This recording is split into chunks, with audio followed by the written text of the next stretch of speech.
The shuttle landed with a soft hiss on the gray metal platform. Danny Cole pressed his face against the small window and looked outside at his new home for the next 2 years. The Galactic Coalition Academy spread across the valley like a small city made of glass and steel.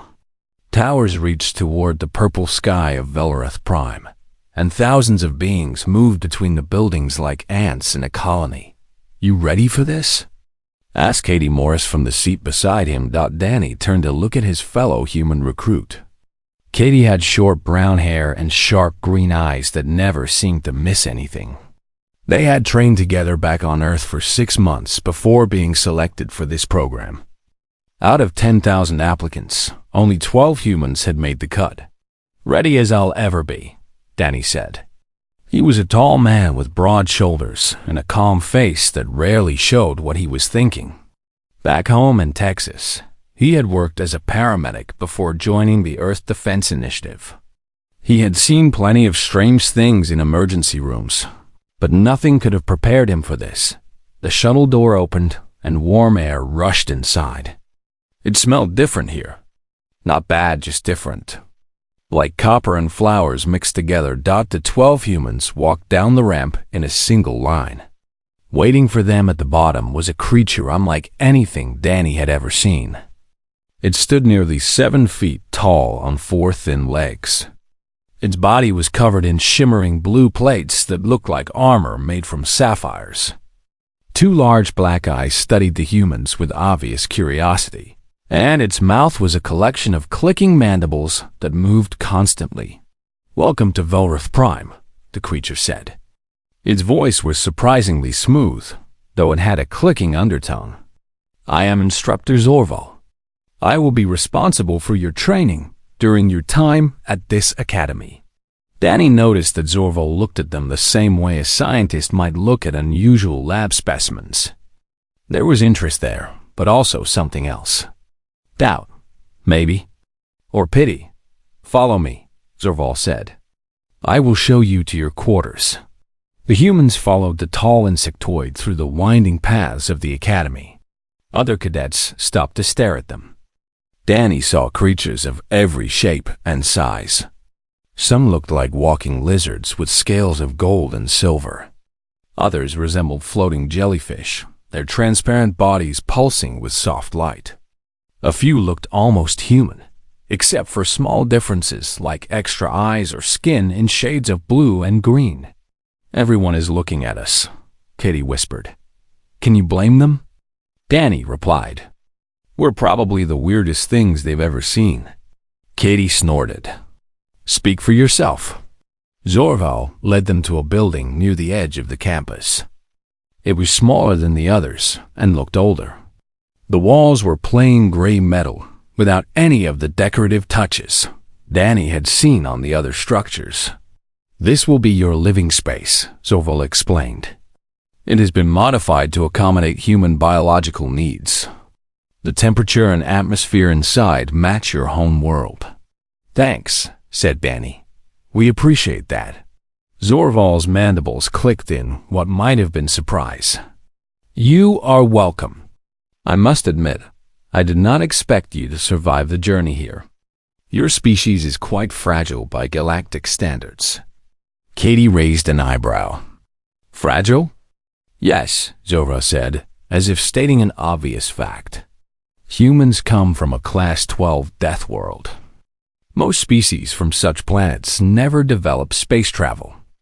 They die long before reaching that level of technology. Your existence is something of a scientific mystery." Danny and Katie exchanged a look. They had heard this before during their preparation training on Earth. Apparently, the rest of the galaxy considered their home planet to be one of the most dangerous places in existence. The gravity was too strong. The weather was too violent. The wildlife was too deadly. And yet, 8 billion humans lived there without thinking twice about it. "We manage," Danny said simply. Zorval studied him for a long moment.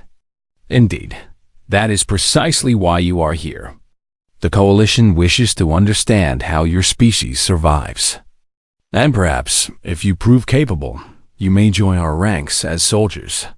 That's the plan, Katie said. Zoval nodded slowly.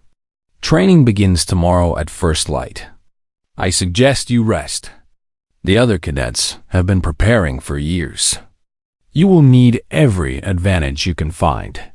With that, the instructor turned and walked away on his four thin legs. The humans watched him go in silence. Friendly guy, one of the other recruits muttered. Danny shook his head. He's not trying to be mean. He really thinks we're going to fail. Then let's prove him wrong, Katie said. She pushed open the door to their new home and stepped inside. The quarters were simple but comfortable. 12 beds lined the walls, each with a small storage locker beside it. The lights were set to a warm yellow that reminded Danny of sunlight back home. Someone had gone to a lot of trouble to make this place feel welcoming. That night, Danny lay in his bed and stared at the ceiling. Through the small window, he could see 2 moons hanging in the purple sky. They were beautiful in a strange and alien way.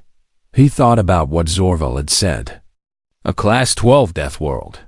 He had grown up on a ranch in Texas, surrounded by rattlesnakes and scorpions and fire ants.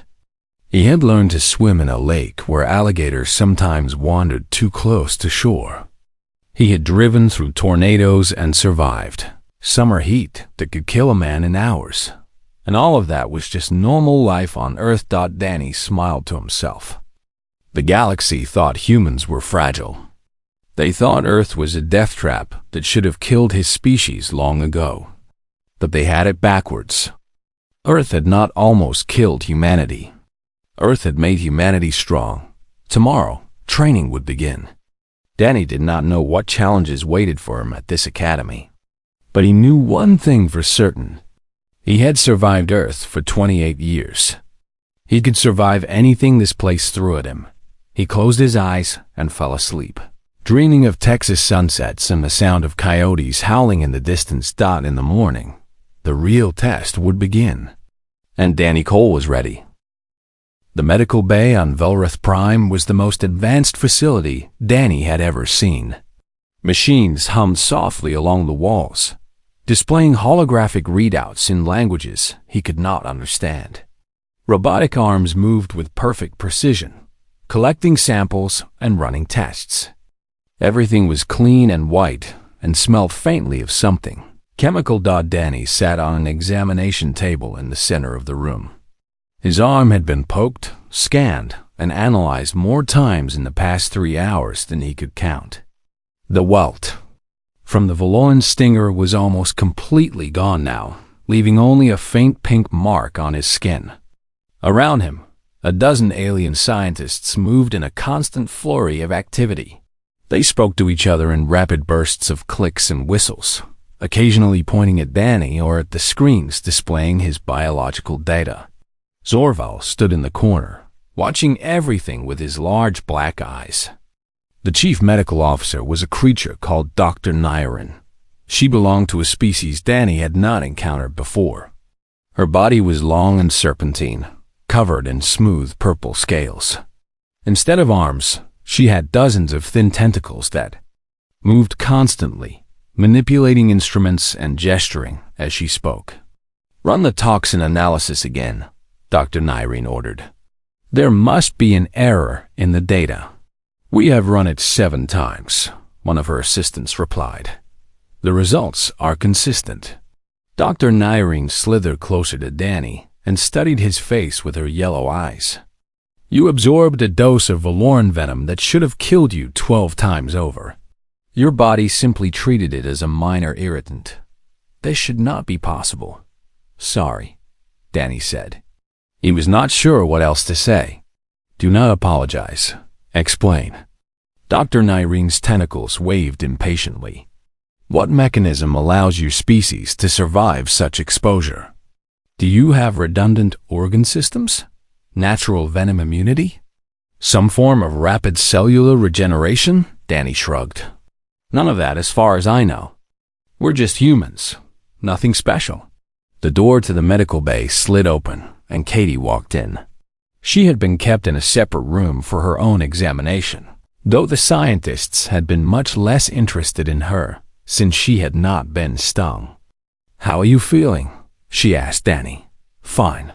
A little hungry." Katie nodded and turned to Dr. Narration. "Have you figured anything out yet?" The medical officer made a sound that might have been frustration. "We've determined that human biology is completely wrong." "Wrong? Your species should not exist," Dr. Narration said.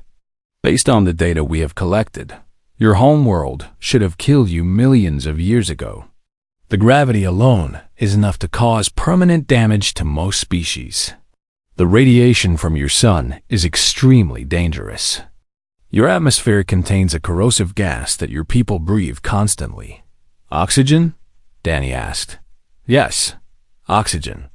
Dr. Narration said the word like it was something obscene. "A highly reactive element that damages cells and causes aging. Most intelligent species evolved on worlds with much safer atmospheric compositions." Katie sat down next to Danny on the examination table. "I never really thought about it that way." "And then there is the matter of your planet's fauna," Dr. Narration continued. Her tentacles were waving faster now, a sign of growing agitation.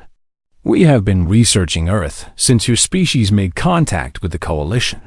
The creatures you share your world with are absolutely terrifying. Some of them are pretty dangerous," Danny admitted. "Dangerous?" Dr. Naration's voice rose sharply. "You have predators that hunt in organized packs. You have tiny insects that spread deadly diseases to millions of your people every year. You have reptiles with venom that causes flesh to rot from the inside out." "Komodo dragons," Katie said. "Yeah, those are nasty. And yet your people keep some of these creatures as companions. You call them pets." Dr. Narration looked genuinely disturbed by this idea. "I have seen images of human children playing with domesticated carnivores. Creatures with fangs and claws that could easily kill them." "Dogs," Danny said. "We've had dogs for thousands of years. They're our friends." Dr. Narration stared at him for a long moment. Then she turned away and slithered toward a computer terminal. "I need to update my report. The Coalition High Command has requested a full briefing on human biology." Katie nudged Danny with her elbow. "I think we're freaking them out.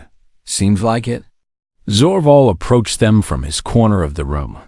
His mandibles were clicking slowly, a sign that Danny had learned to associate with deep thought. "May I ask you something?" the instructor said. "Sure. The creature that stung you, the Valoran stinger. You said that similar creatures exist on Earth." Danny nodded.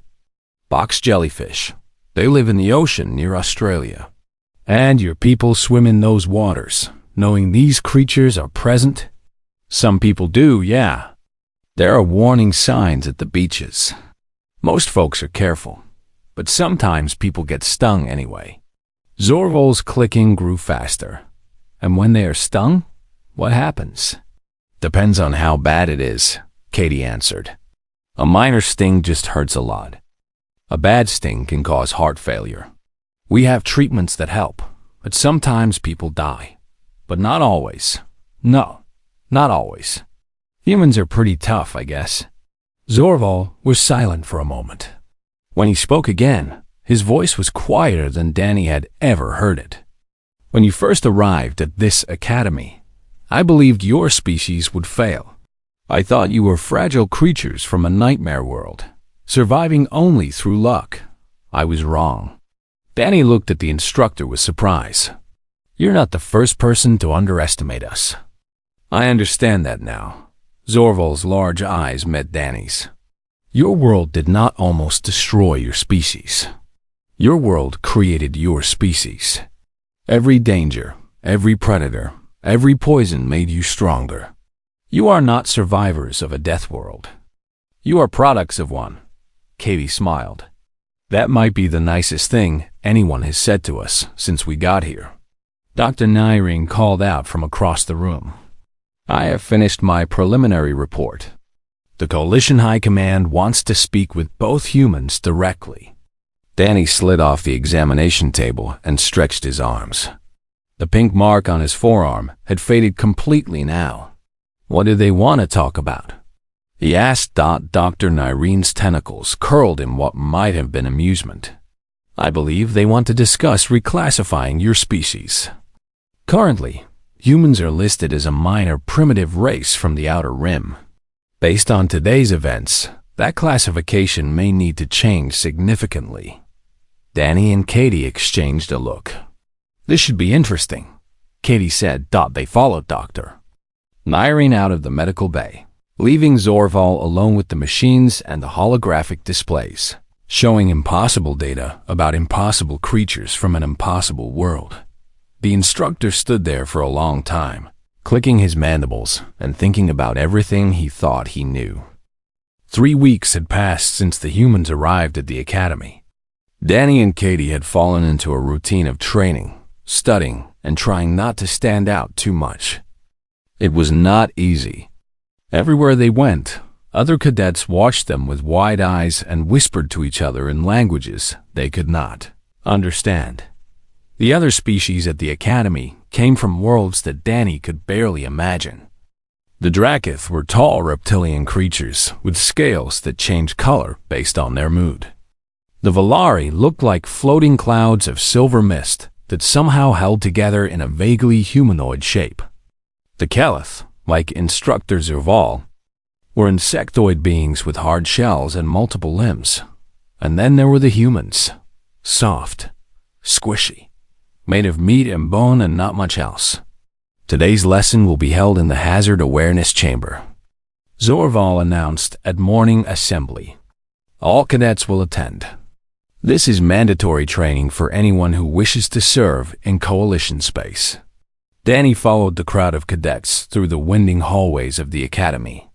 Katie walked beside him, her eyes scanning everything with her usual sharp attention. What do you think this is about? She asked. No idea, Danny admitted. But anything called the Hazard Awareness Chamber sounds like fun. The chamber turned out to be a massive circular room with seats rising in tiers around a central platform. Holographic projectors hung from the ceiling, ready to display images. Hundreds of cadets filed in and took their seats. Danny noticed that the humans were directed to the front row, where everyone could see them clearly. Zorval took his place on the central platform. His blue shell gleamed under the bright lights. Today we study lethal fauna, the instructor announced. His mandibles clicked with each word, giving his speech a strange rhythm. As soldiers of the Coalition, you will travel to many worlds. Some of those worlds contain creatures that can kill you in seconds. Your survival depends on learning to identify and avoid these dangers. He activated the holographic display. A three-dimensional image appeared in the air above him. It showed a creature that looked like a cross between a spider and a snake. Its body was covered in sharp spines, and its mouth was filled with rows of tiny teeth. This is the Thornback of Kalos 9, Zorval explained. Its bite delivers a paralytic venom that stops the hearts of most species within 30 seconds. You cannot outrun it. You cannot fight it. Your only option is to avoid it completely. The image changed to show another creature. This one looked like a ball of gray fur with no visible eyes or mouth. The Vulcan Maw, Zorval continued. It appears harmless. It is not. The fur contains microscopic barbs coated in digestive acid. A single touch will dissolve your flesh down to the bone. Danny heard some of the cadets behind him making sounds of fear and disgust. He glanced at Katie. She looked mildly interested, nothing more. The display continued. Zorval showed them creature after creature, each one more deadly than the last. There were flying things that could shoot poison from their wings, swimming things that could swallow a soldier whole, crawling things that laid eggs inside living hosts. Finally, Zorval activated a containment field in the center of the platform. A soft blue glow appeared, and inside it materialized a small creature. It was about the size of a human fist, with translucent skin that showed its internal organs. Dozens of tiny tendrils hung from its body like wet string. "This," Zorval said, his voice dropping to a grave tone, "is the Valoran stinger." The entire room went silent. Danny noticed that even the other instructors standing along the walls had gone very still. "The Valoran stinger is native to the marshes of Valora 6, Zorval explained. "It is considered one of the most dangerous creatures in the known galaxy. Its venom is a complex protein chain that attacks the central nervous system with incredible speed." He paused for effect.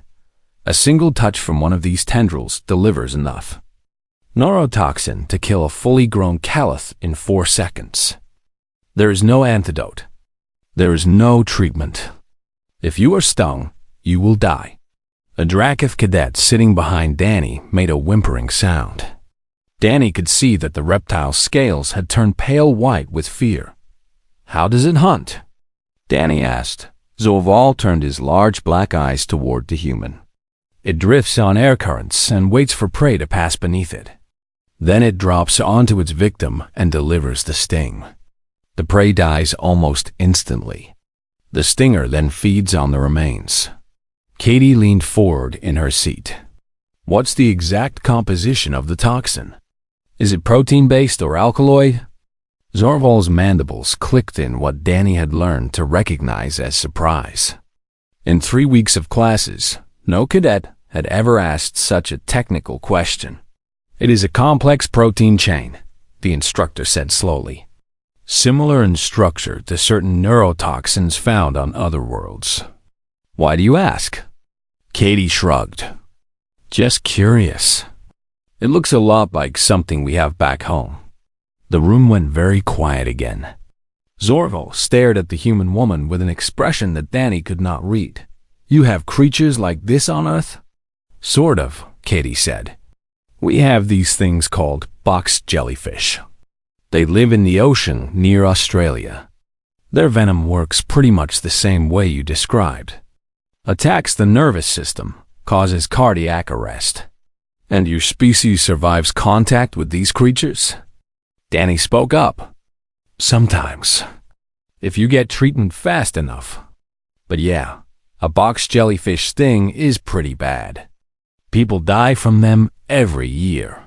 Zorval was silent for a long moment. His mandibles had stopped clicking entirely. "Your oceans contain creatures with venom comparable to the Valoran stinger," he said slowly.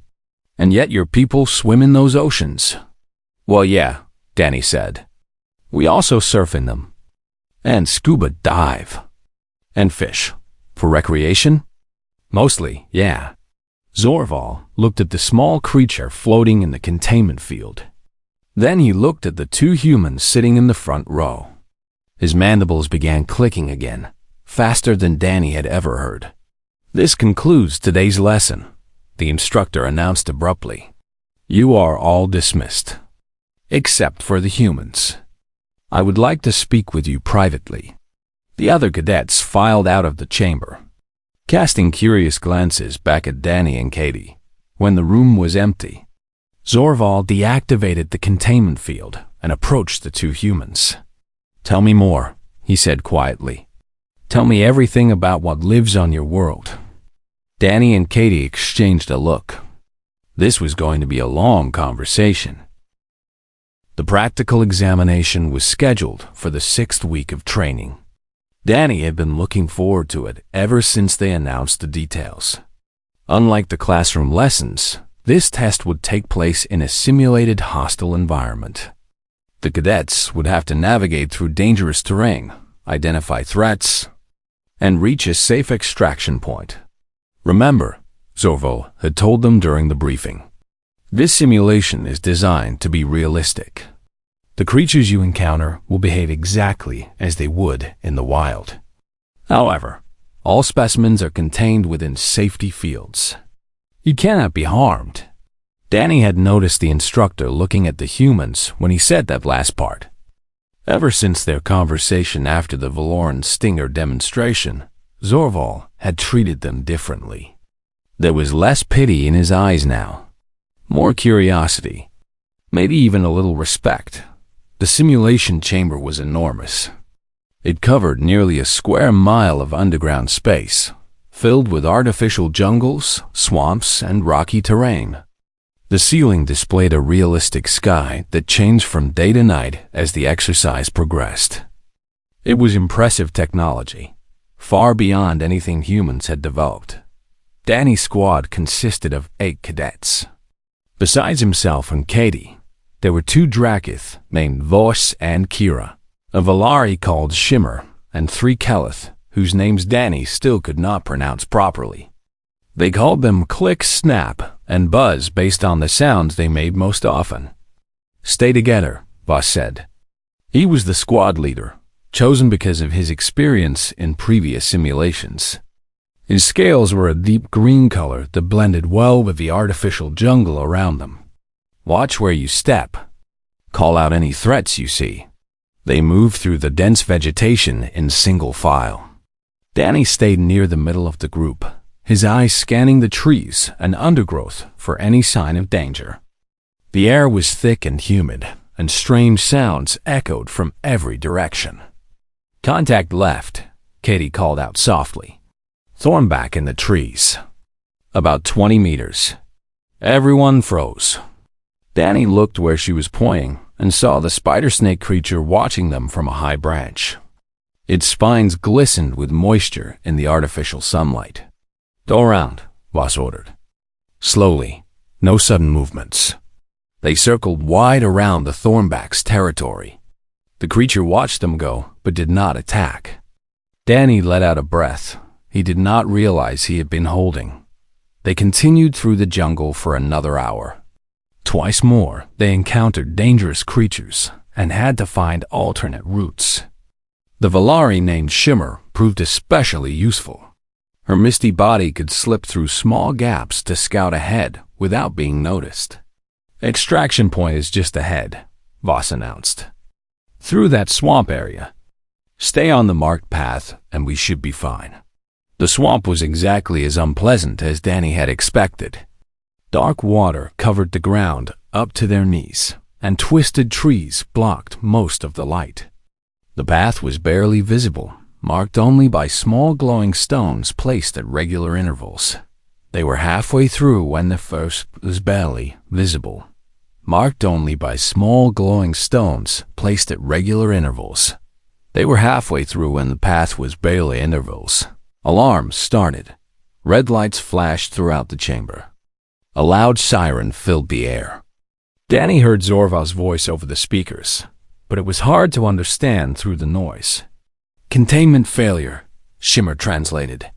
"Multiple specimens have escaped the safety fields." "Which specimens?" Voss demanded. Before anyone could answer, Danny saw something drifting down from the trees above them. It was small and translucent, with dozens of tiny tendrils hanging beneath it. Then he saw another, and another, Valoran stingers. At least a dozen of them, floating down through the branches like deadly snowflakes. Chaos erupted.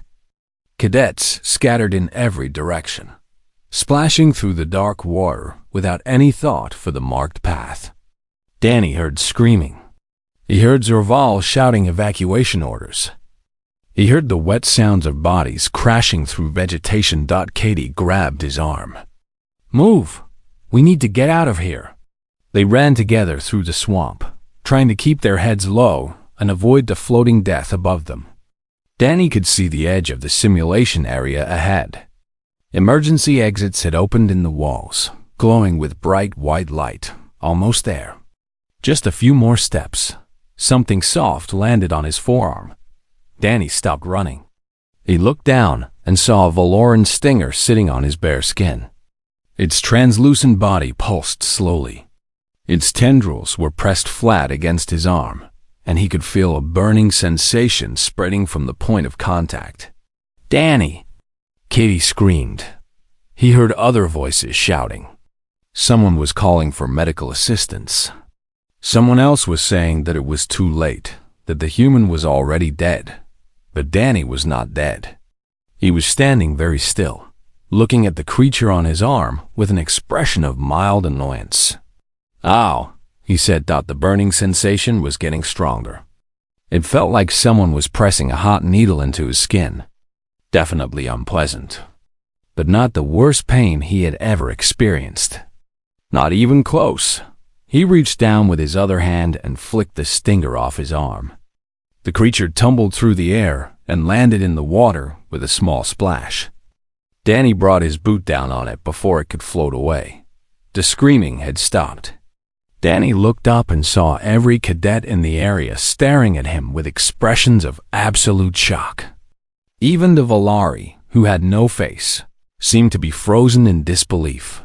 Zorval came running through the swamp, his forelegs splashing water in every direction. He stopped in front of Danny and stared at the human's arm. The skin was red and swollen where the stinger had touched him. A nasty whelp was already forming. "You should be dead," Zorval whispered. Danny looked at the welt. It itched. He scratched it absently. "Back home we call that a mild sting," he said. "You should see what a bullet ant does. Now, that hurts." Zorval's mandibles were clicking so fast they sounded like a motor running. "That is impossible. The Valaran stinger has killed Calath warriors in 4 seconds. You have been standing here for at least 30. Katie appeared at Danny's side. She grabbed his arm and examined the wound with professional interest. Back on Earth, she had been a nurse before joining the Defense Initiative. "Looks like a bad bee sting," she said. "Maybe some minor swelling. You'll want to put some ice on that." "A bad bee sting," Zorval repeated. His voice sounded strange, like he could not quite process what he was hearing. "Yeah," Danny shrugged. "I've had worse from fire ants." The instructor stood in the swamp water, surrounded by panicked cadets and escaped specimens, and said nothing for a very long time. His large black eyes never left Danny's face. Finally, he spoke again. "I need to make some calls," Zorval said quietly. "The Coalition High Command will want to know about this." Danny scratched his arm again. The welt was already starting to fade. "Can I get that ice first?" he asked. Word spread through the Coalition faster than anyone expected. Within days, the story of the human who survived a Valaran stinger had reached every corner of civilized space. Danny found himself famous in a way he never wanted to be. Requests came flooding into the Academy from scientists, military commanders, and political leaders across dozens of worlds. Everyone wanted to know more about these strange creatures from Earth. How had they survived on such a dangerous planet? What other abilities did they possess? Could humans be the key to exploring regions of space that other species could never survive? The Coalition High Command held an emergency meeting to discuss the reclassification of humanity. Danny and Katie were not invited to attend, but Zorval told them about it afterward. They debated for 14 hours, the instructor said. They were sitting in his office, a small room filled with holographic displays showing creatures from around the galaxy. Some council members wanted to classify humans as a Class 1 protected species. They believed you needed to be shielded from the dangers of the galaxy. Kay laughed. Protected from what? We've been dealing with dangers since before we could walk. That was precisely the argument that ended the debate. Zorval's mandibles clicked with what Danny had learned to recognize as amusement. Admiral Vorath of the Calath fleet pointed out that humans have survived ice ages, supervolcanoes, asteroid impacts, and multiple self-inflicted near-extinction events. He said that the galaxy might need protection from you, not the other way around. Danny smiled. I like this Admiral Vorath. You will meet him soon. He has requested that humans be assigned to his fleet for specialized training. He believes your species may be uniquely suited for certain types of missions. The final term at the Academy was completely different from what Danny had expected. Instead of taking classes about galactic hazards, he and Katie were now teaching them. Zorval had completely revised the curriculum to include lessons about Earth and its many dangers. The classroom was packed with cadets from every species represented at the Academy. They sat in their seats with expressions that ranged from curiosity to outright terror. Danny stood at the front of the room, feeling strange to be on this side of the lesson. "Today we're going to talk about some of the creatures that live on Earth," he said. "I want you to understand that compared to most of these animals, the Valaran stinger is actually pretty tame." A nervous murmur ran through the crowd. Danny activated the holographic display behind him. A three-dimensional image of a hippopotamus appeared, rotating slowly so everyone could see it from all angles. "This is a hippopotamus," he said. "Back home, we just call them hippos. They live in the rivers and lakes of Africa." A young Caliph cadet raised one of her claws. "It looks peaceful, almost gentle." "That's what most people think," Danny agreed. "And that's why they kill more humans in Africa than lions, elephants, and crocodiles combined." The room went very quiet. A hippo can run faster than a human on land. They can bite through small boats. Their jaws can crush a crocodile in half. And they are extremely territorial. If you get between a hippo and the water, it will attack you without hesitation. Katie took over the display and changed the image to show a small brown spider. It was barely visible against the scale marker beside it. "This is a brown recluse spider," she said. "It's about the size of your smallest claw. It lives in dark places like closets and shoes. Its bite injects a venom that causes necrosis. That means your flesh starts to die and rot around the wound." A Drakith cadet in the back row made a gagging sound. "Don't worry," Katie added. "Most brown recluse bites don't kill you. They just leave really nasty scars." The lesson continued for 2 hours. Danny and Katie showed their audience creature after creature from Earth. Lions that hunted in coordinated packs. Crocodiles that could lie motionless for hours before exploding into sudden violence. Combed snails with venom that paralyzed prey in seconds. Cassowaries that could disembowel a human with their clawed feet. And then there were the small things. The truly terrifying things. "This is a mosquito," Danny said, showing an image of the tiny insect. "It weighs almost nothing. You could kill 100 of them with one hand." "It seems harmless," a Valari cadet observed. "Mosquitoes are responsible for more human deaths than any other animal on Earth," Danny said quietly. "They spread diseases like malaria, dengue fever, and yellow fever. Over the course of human history, they have killed billions of our people." "Billions?" "Billions." The room fell into stunned silence. When the lesson ended, the cadets filed out slowly. Many of them looked like they needed time to process what they had learned. A young Caliph lingered near the door, her mandibles clicking nervously. "Instructor Cole," she said. "May I ask a question?" Danny nodded. "Of course. How do your people leave their homes? With so many dangers everywhere, how do you find the courage to go outside?" Danny thought about the question for a moment. It was a good question, one he had never really considered before. "I guess we just got used to it," he said finally. "When danger is everywhere, you learn to live with it. You learn to respect it without being controlled by it. And sometimes you learn to love your world precisely because it's dangerous. It makes every day feel like an achievement." The cadet clicked her mandibles thoughtfully. "That is a very strange way to live." "Maybe," Danny admitted. "But it made us who we are." Later that evening, Danny stood on the observation deck of the academy. Looking out at the twin moons of Vareth Prime, Katie joined him after a few minutes, carrying 2 cups of something warm that the dining hall called tea. "Big day tomorrow," she said, handing him a cup. Danny nodded. Tomorrow they would graduate from the academy. They would become the first humans ever to serve in the Galactic Coalition military. It was an honor that no one had expected when they first arrived as primitive newcomers from a death world. "You know what I keep thinking about?" Danny said. "What?" "All those cadets who were afraid of us today. Afraid of the creatures we showed them. Afraid of our planet. He took a sip of the tea. It was not bad. But we're not monsters. We're not weapons. We're just people who grew up learning to be careful. Katie smiled. Maybe that's exactly what the galaxy needs. People who know how to be careful. Below them, the lights of the academy sparkled like earthbound stars.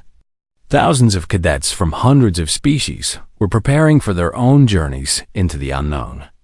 And among them, 12 humans were getting ready to show the galaxy just how much potential existed in creatures from a small blue death world. On the outer rim, Danny finished his tea and looked up at the unfamiliar stars. Let's go show them what we can do, he said.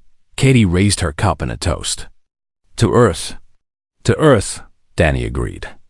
The death world that made us. They stood together in the alien night. Two ordinary humans at the beginning of an extraordinary future. The galaxy was waiting for them. And for the first time in a long time, Danny felt like humanity was exactly where it belonged.